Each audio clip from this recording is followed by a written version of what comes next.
Quand on regarde l'équipe du Cabo-Vert, c'est une équipe qui semble être venue dans l'intention véritablement de démontrer que elle est capable de rivaliser avec des grandes nations de football comme le Cameroun. Et d'ailleurs, c'est une équipe qui est montante depuis pratiquement une dizaine d'années. Souvenez-vous, elle a quand même dompté lors de la dernière CAN des équipes comme l'Égypte.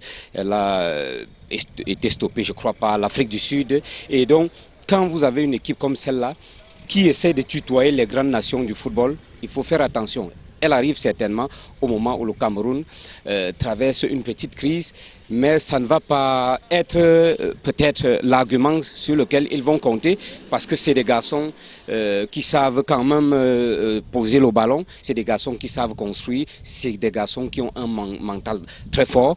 Ils ont peut-être, le Cameroun a peut-être la supériorité, en tout cas l'avantage psychologique d'avoir 3 victoires sur 2 contre le Cap-Vert, mais il ne va pas falloir dormir sur ses lauriers. Quand on a une équipe comme celle-là, heureusement, on a des joueurs qui ont quand même, qui sont suffisamment aguerris et qui sont suffisamment avisés.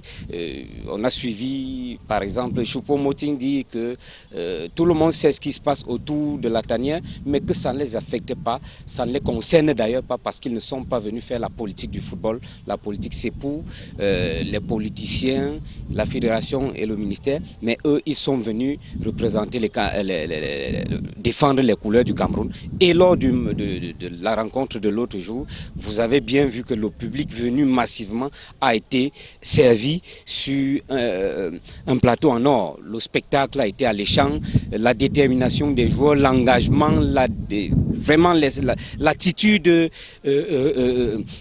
rageuse des joueurs montre que c'est des garçons qui sont venus, qui savent pourquoi ils sont venus, qui sont venus apporter ce petit sourire dont ont besoin les fans du football au Cameroun. Ça fait pratiquement 2 mois qu'on vit cette crise, mais les joueurs ont montré qu'ils sont au-dessus de cette guerre qui ne les concerne pas et qu'ils sont capables de dompter. Ils sont des lions indomptables. Ils sont capables à la fois de dompter les requins bleus et de dompter la guerre qui passe au-dessus de leur tête.